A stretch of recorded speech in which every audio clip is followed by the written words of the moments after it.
1절에서 11절까지입니다.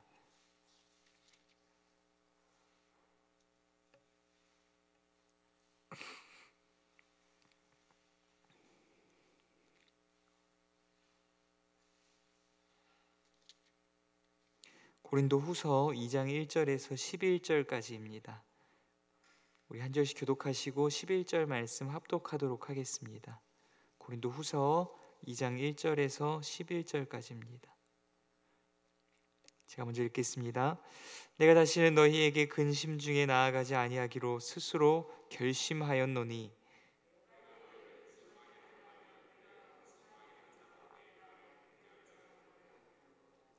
내가 이같이 쓴 것은 내가 갈 때에 마땅히 나를 기쁘게 할 자로부터 도리어 근심을 얻을까 염려하며 또 너희 모두에 대한 나의 기쁨이 너희 모두의 기쁨인 줄 확신함이로라.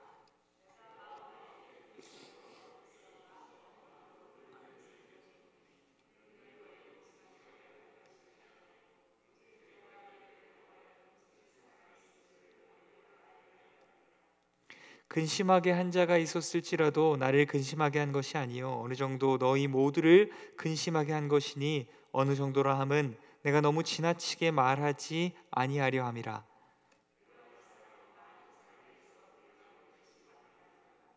그런즉 너희는 차라리 그를 용서하고 위로할 것이니 그가 너무 많은 근심에 잠길까 두려워하노라.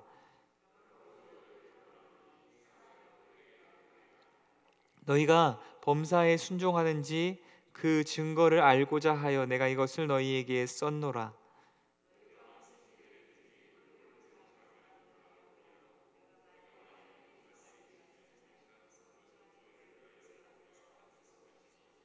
(11절에서) 합독하겠습니다. 이는 우리로 사탄에게 속지 않게 하려 함이라. 우리는 그 계책을 알지 못하는 바가 아니로라. 아멘. 잠시 기도하겠습니다. 사랑과 은혜가 많으신 하나님 아버지, 참으로 어렵고 힘든 시기 가운데 우리를 여기까지 지금까지 지키시고 보호하시고 인도하신 하나님의 은혜에 감사와 영광을 올려드립니다. 또한 하나님을 예배할 수 있는 은혜와 특권, 상황과 환경, 마음 우리에게 허락하여 주셔서 참으로 감사합니다. 하나님이 고난과 절망으로 가득 찬 세대 가운데 오직 여호와 하나님만이, 우리 주 예수 그리스도만이, 주의 말씀만이, 예배만이 우리의 소망임을 믿음으로 주 앞에 엎드려 예배하는 모든 성도님들 기억하여 주사 주의 말씀으로 찾아오셔서 우리를 다스려 주시옵소서. 주님, 주의 말씀이 우리를 다스릴 때 상황과 환경이 우리의 마음을 낙심케 한다 할지라도 말씀 안에서 다시금 소망과 희망을 발견하고 용기를 얻고 평강을 누리며 믿음의 길을 끝까지 걸어가기로 결단하는 주의 백성들 될 수 있도록 주여 도우시고 인도하여 주옵소서. 사도 바울을 통하여서 주신 말씀 나눌 때 사도 바울 안에 부어주셨던 주님을 향한 마음, 주의 복음을 향한 마음, 성도를 향한 마음, 하나님이 마음이 우리 안에 부어질 수 있도록 주여 도우시고 인도하여 주시옵소서. 함께 하시기 소원합니다. 거룩하신 예수님 이름으로 기도드립니다. 아멘. 오늘은 성도의 기쁨을 돕는 자라는 주제로 함께 말씀 나누고자 합니다. 어제 나누었던 말씀을 통하여서는 바울이 자기의 사도적 권위와 목회자로서의 권위가 의심받는 상황 가운데 있었습니다. 그러나 그는 결단코 자기 자신만을 위하여서 변명하지 않았습니다. 그가 변명하고 변호한 것이 있다면 그것은 오직 하나님을 위함이었고 하나님의 말씀을 수호하기 위함이었고 그리스도의 복음을, 그 진리를 수호하기 위함이었습니다. 또한 그가 재차 고린도 교회에 방문하고자 하였으나 그의 계획을 다시금 변경하였던 이유는 그 또한 자기의 어떠한 욕심을 위함이 아니었고 성도를 위함이었다. 성도를 사랑하기 위함이었다. 성도를 아끼기 때문이었다라고 이야기하였습니다. 오늘 본문들을 통하여서는 그가 성도를 사랑하였고 아끼기 때문이라는 것이 구체적으로 어떠한 이유인지를 말씀을 통하여서 함께 나누고 있습니다. 우리 말씀 1장 24절에서 바울이 이렇게 한 이유에 대해서 이렇게 밝히고 있습니다. 바울이 재차 고린도 교회로 방문하고자 하였던 계획을 중도에 변경하게 된 궁극적인 이유를 이야기하고 있습니다. 1장 24절 제가 읽어드리겠습니다. 우리가 너희 믿음을 주관하려는 것이 아니요 오직 너희 기쁨을 돕는 자가 되려 함이니 이는 너희가 믿음에 섰음이라. 아멘. 비록 바울이 고린도 교회를 세운 설립자요 복음을 전한 사역자이지만 그가 결코 고린도 교인들의 믿음을 주관하는 자가 아니라는 것입니다.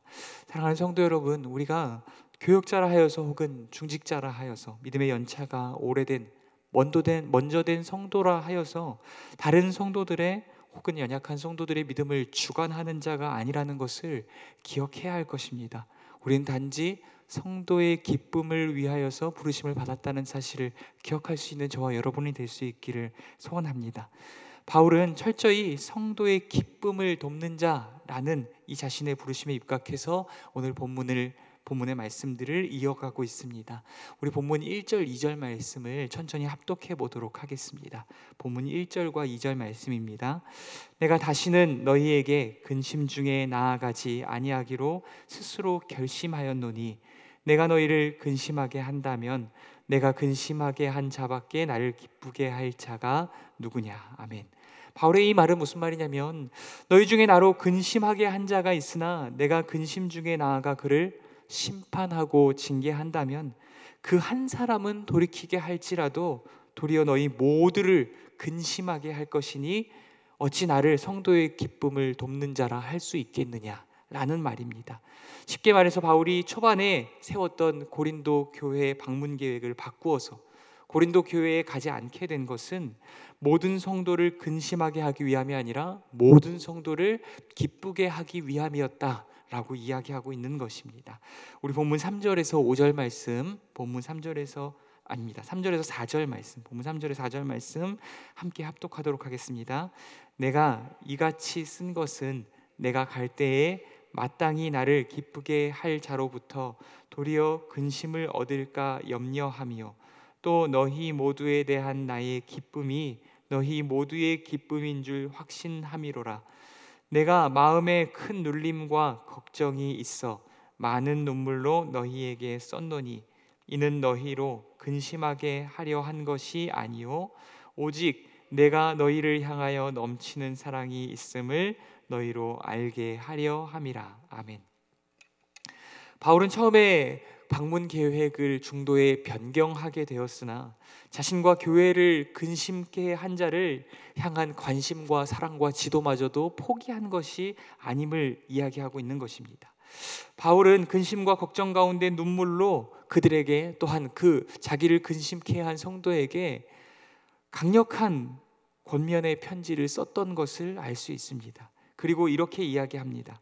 내가 계획을 변경한 이유도 너희에게 이같이 편지를 쓰는 이유도 너희를 근심케 하기 위함이 아니라 너희를 사랑하고 아끼기 위함이다. 너희 모두를 기쁘게 하기 위함이다 라고 이야기하고 있습니다. 우리 이어서 본문 5절에서 7절 말씀, 본문 5절에서 7절 말씀 함께 천천히 합독하도록 하겠습니다. 근심하게 한 자가 있었을지라도 나를 근심하게 한 것이 아니요 어느 정도 너희 모두를 근심하게 한 것이니 어느 정도라 함은 내가 너무 지나치게 말하지 아니하려 함이라. 근심하게 한 자가 있었을지라도 나를 근심하게 한 것이 아니요 어느 정도 너희 모두를 근심하게 한 것이니 어느 정도라 함은 내가 너무 지나치게 말하지 아니하려 함이라. 이러한 사람은 많은 사람에게서 벌 받는 것이 마땅하도다. 그런즉 너희는 차라리 그를 용서하고 위로할 것이니 그가 너무 많은 근심에 잠길까 두려워하노라. 아멘. 바울이 근심 가운데 쓴 강력한 권면의 편지, 그 권면의 편지를 고린도 교회 공동체가 근심과 슬픔 가운데에 받아들였습니다. 이로 인해 바울과 교회 공동체를 근심케 만든 자는 합당한 징계를 그 교회 공동체 가운데에서 받게 되었습니다. 그러므로 바울은 이렇게 이야기하는 것입니다. 그는 마땅한 징계를 받았으니 이제 너희는 그를 용서하고 그를 위로하라 라고 이야기하고 있는 것입니다. 그러므로 바울은 이렇게 이야기하고 있는 이유는 무엇입니까? 그것은 징계를 받은 자가 너무 많은 근심과 또한 염려 가운데 잠겨서 낙심과 절망과 포기로 나아갈 수도 있기 때문입니다. 그가 징계를 받은 이후에 근심과 염려와 또한 낙심과 절망과 포기로 치우치게 된다면 그 또한 그 염려와 포기로 치우치지 모르는 그 성도 또한 자기가 성도의 기쁨을 위하여서 부르심을 받은 성도이기 때문에 그것이 두렵다라고 이야기하고 있는 것입니다. 그 또한 바울이 기쁘게 해야 할 성도이기 때문입니다.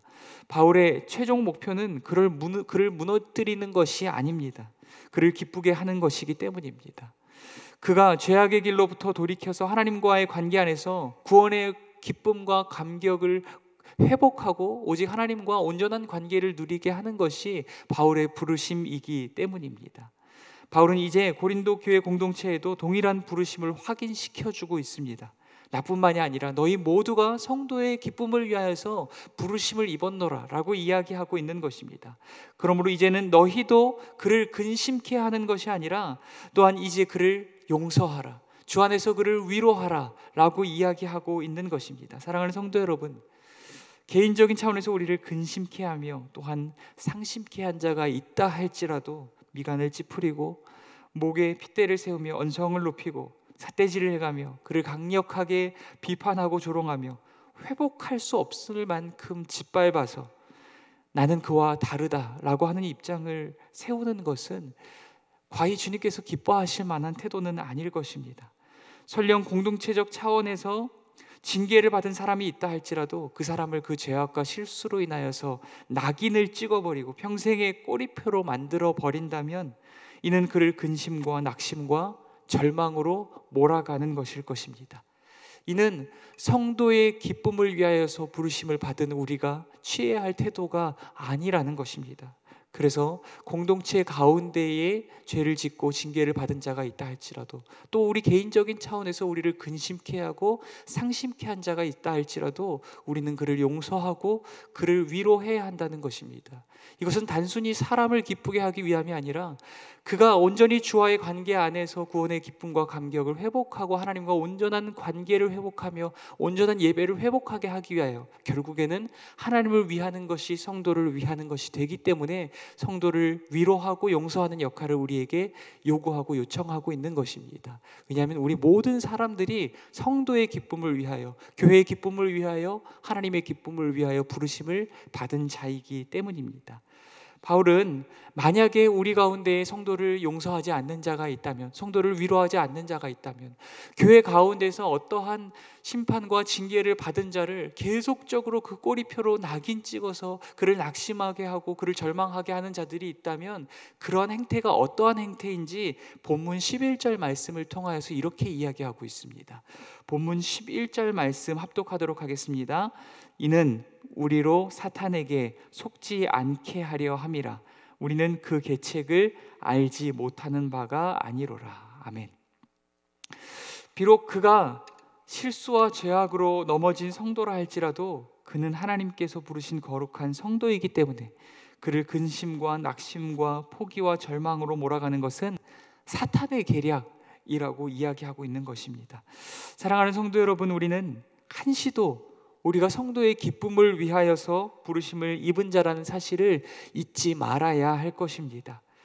먼저 개인적인 차원에서 죄악과 실수로 인해 우리를 근심케 하고 상심케 하는 자가 있다 할지라도 그를 위해 오랜 시간 충분히 기도하고 내 사랑의 진심을 오래 하지 않을 만큼 충분한 섬김으로 좋은 관계를 형성하고 그 후에야 부드러운 언어로 그를 권면해야 할 것입니다. 왜냐하면 그것이 그를 근심이 아닌 기쁨으로 돌이키게 할 수 있는 방법이기 때문입니다. 그러나 공동체적 차원에서 공동체 내의 죄의 문제를 해결하고 교회 공동체의 거룩성과 또한 순결성을 유지하기 위해서 눈물을 머금고 징계하고 치리해야 할 때도 분명히 있습니다. 그러나 그렇다 할지라도 성도인 우리의 입장에서는 진정한 회개가 있고 또한 그 안에 돌이킴이 있다라고 한다면 그 성도를 향한 사랑과 용서가 우리 안에 뒤따라야 한다는 것입니다.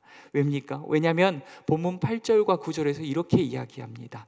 본문 8절과 9절 말씀 합독하도록 하겠습니다. 그러므로 너희를 권하노니 사랑을 그들에게 나타내라. 너희가 범사에 순종하는지 그 증거를 알고자 하여 내가 이것을 너희에게 썼노라. 아멘. 이것이 성도를 마음으로 사랑할 뿐 아니라 그들에게 직접적인 행위를 통해서 사랑을 나타내야 하는 우리의 부르심이기 때문입니다.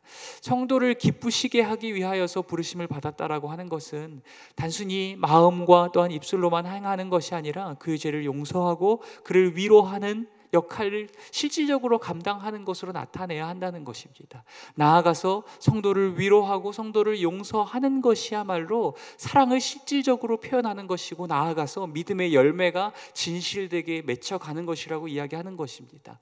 우리가 성도됨이를 어떻게 나타낼 수 있을까요? 우리가 그리스도로 인하여서 구원받은 자라는 것을 어떻게 나타낼 수 있을까요? 사랑의 열매를 맺는 것으로 나타낼 수 있고, 우리에게 실수하고 우리를 근심케 하고 상심케 한 자, 공동체 가운데에서 범죄하고 징계를 받은 자, 또한 그가 주 안에서 돌이켰다라고 한다면 그를 용서하고 그를 위로하는 것으로 우리의 성도됨을 나타낼 수 있다라는 것입니다.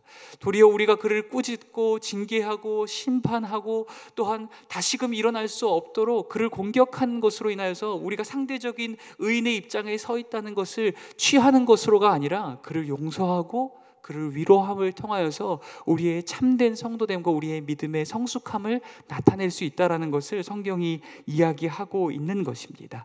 우리 본문 10절 말씀 마지막으로 함께 읽겠습니다. 너희가 무슨 일에든지 누구를 용서하면 나도 그리하고 내가 만일 용서한 일이 있으면 용서한 그것은 너희를 위하여 그리스도 앞에서 한 것이니. 아멘. 바울은 이렇게 이야기하고 있습니다. 그리스도께서 먼저 우리를 용서하였듯이 내가 그리스도 안에서 용서함을 받고 그 용서로 너희를 용서하였듯이 너희도 그리스도를 본받고 나를 본받아서 서로를 용서하는 삶을 살아가라고 이야기하고 있는 것입니다. 사랑하는 성도 여러분, 교회는 의인의 집단이 아닙니다. 주님의 사랑과 자비로 용서받은 죄인의 집단인 줄 믿습니다. 때로는 누군가 나를 근심케 하고 상심케 한다 할지라도, 때로는 누군가 공동체 가운데에서 죄를 범하고 징계를 받았다 할지라도 주님이 먼저 죄인인 우리를 사랑하고 용서하셨듯이 주님을 본받아서 성도와 이웃을 용서하는 삶을 살아가는 저와 여러분이 될 수 있기를 간절히 소원합니다. 교역자도 중직자도 성도도 그 누구도 우리는 성도의 믿음을 주관하는 자가 아니라 교회와 성도의 기쁨을 돕는 자임을 잊지 말아야 할 것입니다. 눈에 보이지 않는 하나님을 기쁘시게 하기 위하여서 눈에 보이는 연약한 성도를 용서하고 위로하는 역할들을 감당해야만 할 것입니다. 때로는 이 땅의 교회나 목회자나 다른 성도들이나 혹여 우리 공동체 가운데 연약한 모습이 보인다 할지라도 그것을 이야기거리로 삼기보다, 그것을 비난하고 조롱하기보다 그것을 보게 하고 알게 하신 주님의 의도대로 엎드려서 먼저 눈물로 도구하며 기도하는 저와 여러분이 될 수 있기를 간절히 소원합니다. 때로는 연약한 성도가 잘못된 길을 간다 할지라도 그를 마냥 꾸짖고 비판하며 공공연히 비난거리로 삼는 것보다 그를 위하여 눈물로 기도하고 근심 가운데 사랑의 말로 권면하며 그를 주께로 돌이키게 하는 역할들을 감당할 수 있는 저와 여러분이 될 수 있기를 간절히 소원합니다. 오늘 말씀을 정리합니다. 우리는 성도의 기쁨을 위하여 부르심을 받은 자입니다. 또한 이웃의 기쁨을 위하여서 부르심을 받은 자입니다. 우리가 어떻게 우리를 부르신 모든 삶의 자리 가운데서 사랑과 용서와 위로와 격려와 칭찬의 말들로, 또한 그러한 행위들로 그를 참된 그리스도인으로 세워갈 수 있을 것인지, 그것을 통하여서 하나님을 기쁘시게 하는 삶을 살아갈 수 있을 것인지 고민하고 기도하고 결단하고 그렇게 살아갈 수 있는 저와 여러분이 될 수 있기를 간절히 소원합니다. 우리는 누군가의 믿음을 주관하는 자가 아닙니다. 누군가를 기쁘게 하여서 결국 하나님을 기쁘시게 하는 삶을 살아가는 자들임을 잊지 않는 저와 여러분이 될 수 있기를 간절히 소원합니다. 우리 말씀 기억하시면서 함께 기도하시고, 또한 가정과 교회와 나라와 민족을 위하여서 함께 기도하시고, 우리 원로 목사님과 또한 사모님을 위하여서 기도해 주시고, 담임 목사님의 가정을 위하여서도 함께 기도해 주시고, 또한 환우분들을 위하여서도 함께 기도하는 시간 갖도록 하겠습니다. 함께 기도하겠습니다. 사랑과 은혜가 많으신 하나님 아버지, 오늘도 귀한 말씀 나누게 하신